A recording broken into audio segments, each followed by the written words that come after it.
Kilometre दूर अपने target को खत्म कर सकता है। लेकिन ये स्नाइपर पहले एक आम मैथ टीचर हुआ करता था। उसे जंग और बंदूक से बहुत नफरत थी, मगर एक दिन उसकी लाइफ में कुछ ऐसा हुआ जिसने उसे एक डिसेंट टीचर से एक बेरहम स्नाइपर बना दिया। कहानी की शुरुआत होती है यूक्रेन के एक छोटे से गांव से, जहां हमें एक छोटे से घर को दिखाया जाता है। इस घर में एक कपल रहता है जो हंसी खुशी अपनी जिंदगी गुजार रहे होते हैं। इस घर में रहने वाले आदमी का नाम है मिकोला और उसकी वाइफ का नाम है नास्टिया। नास्टिया एक ड्राइंग आर्टिस्ट थी और लकड़ियों को तराश कर उसे तरह तरह के स्टैच्यू बनाती थी। मिकोला एक टीचर है और पास ही के एक स्कूल में बच्चों को मैथ पढ़ाता है। वो एक बहुत ही अच्छा टीचर है और सभी बच्चे उससे काफी खुश हैं, सिवाय एक के जिसका नाम था एवन। एवन एक बहुत ही बदतमीज लड़का था। वो हर दिन क्लास में अपने टीचर मिकोला को परेशान करता। एवन एक रिच फैमिली से बिलोंग करता था, जबकि मिकोला एक गरीब इंसान था। इसलिए एवन मिकोला के लुक्स और कपड़ों का मजाक भी उड़ाया करता। वो चाहता था कि मिकोला उसकी बदतमीजी से तंग होकर उस पर हाथ उठाए और फिर वो उसका कंप्लेंट करके मिकोला को स्कूल से निकलवा दे। लेकिन मिकोला बहुत ही शांत इंसान था। मिकोला को उसकी बातों से कोई फर्क नहीं पड़ता और वो अपनी जिंदगी में मस्त रहता। मिकोला के घर में कोई भी इलेक्ट्रॉनिक सामान जैसे टीवी वगैरह नहीं होने की वजह से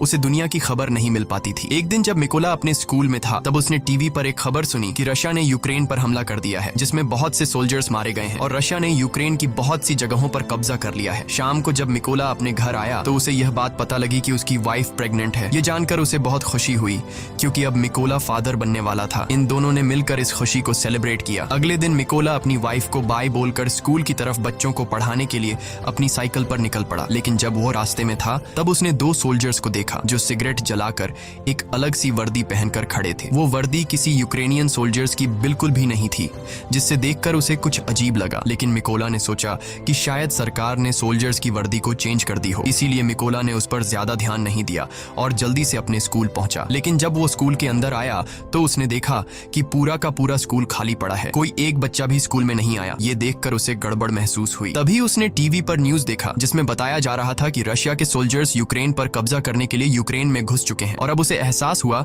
कि उसने रास्ते में जो सोल्जर्स देखे थे वो असल में रशिया के थे। ये सोचकर उसे अपनी वाइफ की फिक्र हुई क्योंकि उसकी वाइफ घर पर अकेली थी। वो फौरन अपनी साइकिल पर बैठकर घर की तरफ भागा, लेकिन अब बहुत देर हो चुकी थी। जब मिकोला घर पहुंचा तो उसने देखा कि वे दो सोल्जर्स उसकी वाइफ को बुरी तरह से पीट रहे थे। मिकोला ने अपनी वाइफ को बचाने की कोशिश की, लेकिन उन सिपाहियों ने उसकी भी धुनाई कर दी। मिकोला ने उनसे रिक्वेस्ट की कि प्लीज मेरी वाइफ को मत मारो, वो प्रेग्नेंट है। लेकिन सोल्जर्स ने उनकी एक नहीं सुनी और उन दोनों को पीटते गए। थोड़ी देर बाद एक रशियन सोल्जर ने मिकोला के घर की तलाशी ली और जब उसे अंदर कुछ भी काम का नहीं मिला तो उसने गुस्से में आकर मिकोला के घर को आग लगा दी और वहां से जाने लगे। अब अपने घर को जलता देख नास्टिया गुस्से से लाल हो गई और एक पत्थर उठाकर उन रशियन सोल्जर्स को मारने लगी। ये देखकर एक सिपाही ने गोली चला दी और नास्टिया की मौके पर ही मौत हो गई। मिकोला अपनी वाइफ को मरता देखकर उसके पैरों तले जमीन खिसक जाती है। वो अपनी वाइफ के पास जाता है और उसे गोद में लेकर फूट फूट कर रोने लगता है। ऐसे ही कुछ घंटे बीतने के बाद दो यूक्रेनियन सोल्जर्स मिकोला के पास आए। मिकोला की वाइफ को मरा हुआ देखकर उन दोनों सोल्जर्स को बहुत अफसोस होता है और मिकोला के कंधे पर हाथ रखकर उसे हिम्मत न हारने को कहते हैं। उसके बाद उन दो सोल्जर्स ने मिकोला की वाइफ के लिए कब्र खोदना शुरू किया और एक कब्र खोदकर मिकोला से कहते हैं कि तुम यहाँ पर अपनी वाइफ को दफना दो। अपनी वाइफ की मौत के बाद मिकोला पूरी तरह से टूट चुका था। अब वो बिल्कुल अकेला रह चुका था। उन रशियन सोल्जर्स ने न सिर्फ उसकी वाइफ को मार डाला बल्कि मिकोला के आने वाले बच्चे और उसके घर को भी जला दिया। इसलिए अब वो बदले की आग में जल रहा था और उसे हर हाल में उस रशियन सोल्जर को मारना था जिसने उसकी बीवी पर गोली चलाई थी। उस सोल्जर से बदला लेने का एक ही रास्ता था कि वह यूक्रेनियन सोल्जर्स में शामिल हो जाए। इसीलिए वह यहीं पर उन दो सोल्जर से रिक्वेस्ट करता है कि प्लीज मुझे भी अपने साथ ले चलो, मैं भी यूक्रेन आर्मी में शामिल होना चाहता हूँ। इसके बाद वे दोनों सोल्जर्स मिकोला की बात मान लेते हैं और उसे गाड़ी में बैठाकर मिलिट्री बेस ले जाते हैं। जाने से पहले मिकोला अपनी वाइफ के हाथों का बनाया हुआ छोटे से स्टैच्यू को अपने पास रख लेता है जो उसकी वाइफ ने इसकी रक्षा के लिए बनाया था। जब ये लोग मिलिट्री बेस पहुंचते हैं तो वहां उनका सीनियर मिकोला को देखकर उन दो सोल्जर्स पर गुस्सा करने लगता है और मिकोला को फौज में भर्ती करने से मना कर देता है क्योंकि उनके सीनियर को मिकोला पर शक होने लगता है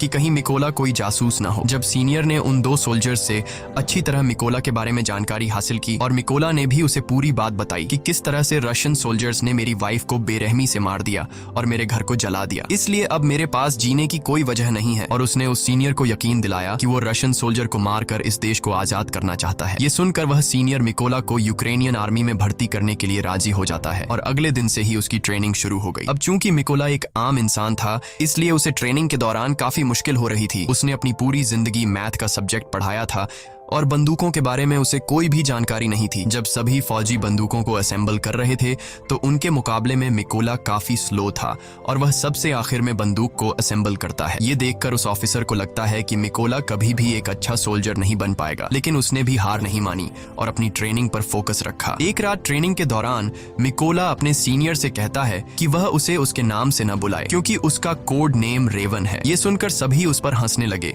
और सीनियर ने उसे बताया कि कोड नेम इतनी आसानी से नहीं मिलता, उसके लिए सोल्जर को देश के लिए कोई बड़ा कारनामा करना पड़ता है। मिकोला ने इन बातों को नेगेटिव नहीं लिया और वह और ज्यादा मेहनत करने लगा। रात को जब सभी सिपाही सो रहे होते थे तो तब भी मिकोला चीजों को सीखने की प्रैक्टिस करता। एक दिन सीनियर सभी सोल्जर्स को बताता है कि हमारे पास स्नाइपर्स की कमी है और हमें इस नंबर को बढ़ाना होगा ताकि हम रशियंस का मुकाबला कर सकें। यहाँ सीनियर सभी से पूछता है कि तुम में से कितने लोग स्नाइपर बनना चाहते हो। ये सुनकर कुछ लोग खड़े होते हैं और उन लोगों के बीच मिकोला भी होता है क्योंकि वह भी एक स्नाइपर बनना चाहता था। मिकोला को देखकर सभी सोल्जर्स हंसने लगे। मिकोला को देखकर उसका सीनियर उससे कहता है कि तुम अभी एक स्नाइपर बनने के लिए तैयार नहीं हो, तुम तो एक गन को असेंबल और डीअसेंबल भी अच्छी तरह से नहीं कर पाते, तो स्नाइपर बनना तो दूर की बात है। इस पर मिकोला कहता है कि मैं एक अच्छा स्नाइपर बन सकता हूँ, मुझे खुद को साबित करने के लिए सिर्फ एक मौका चाहिए। ये सुनकर सीनियर मिकोला से कहता है कि ठीक है, ये लो, तुम्हें इस बंदूक को सिर्फ 20 सेकंड के अंदर असेंबल करना होगा। अब खुद को साबित करने के लिए मिकोला अपनी आंखों पर पट्टी बांध लेता है और फटाफट से गन को खोलकर उसे दोबारा से जोड़ देता है और इस काम को करने में उसे सिर्फ 18 सेकंड लगे। मिकोला की फुर्ती को देखकर सभी हैरान रह जाते हैं। जो लोग पहले उस पर हंस रहे थे अब वे मिकोला के लिए तालियां बजाने लगे। वह सीनियर भी मिकोला से इंप्रेस हुआ और अब उसकी काबिलियत को देखकर उसे भी स्नाइपर ट्रेनिंग में शामिल कर लिया जाता है। ट्रेनिंग के दौरान मिकोला को एक पुराने मॉडल की गन पकड़ा दी जाती है जबकि बाकी लोगों को नए मॉडर्न वेपन्स दिए जाते हैं। ये देखकर मिकोला भी मॉडर्न वेपन्स की डिमांड करता है, जिस पर वहाँ का सीनियर उसे कहता है कि अगर तुम्हें वह गन चाहिए तो तुम्हें खुद को साबित करना होगा। अब मिकोला के पास कोई और ऑप्शन नहीं था, इसलिए उसे जो मिला वह लेकर वहाँ से निकल गया।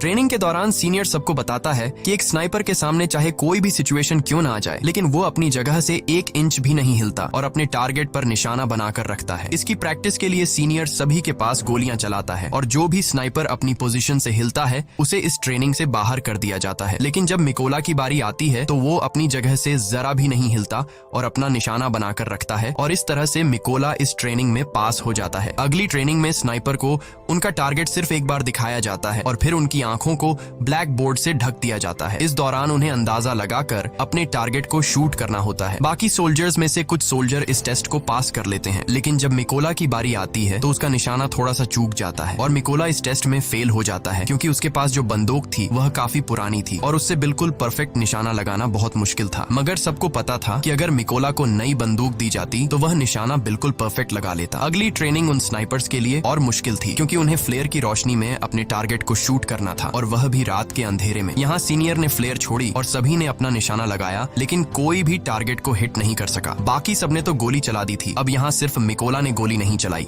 वो समझ जाता है कि फ्लेयर की रोशनी में डायरेक्ट निशाना लगाना पॉसिबल नहीं है, इसलिए जब सीनियर ने फ्लेयर छोड़ा था तो उसने गोली चलाने के बजाय फ्लेयर की रोशनी में अपने टारगेट की दूरी का अंदाजा लगाया और अपनी मैथ की नॉलेज को यूज करके एक परफेक्ट शॉट मारा। ये देखकर उसका सीनियर और बाकी सोल्जर्स हैरान रह गए। ये टास्क आज तक किसी ने भी कंप्लीट नहीं किया था, सिर्फ मिकोला ने कर दिखाया। सीनियर मिकोला से काफी इंप्रेस हुआ और उसे उसका मनचाहा कोड नेम रेवन दे दिया। ऐसे ही दिन बीतते गए और मिकोला जी जान से अपनी ट्रेनिंग में लगा रहा और फाइनली वह दिन भी आ गया जब उनकी ट्रेनिंग का रिजल्ट आने वाला था। यहाँ कर्नल ने मिकोला को सल्यूट किया और उसे बताया कि उसने इस टेस्ट को पास कर लिया है। थोड़े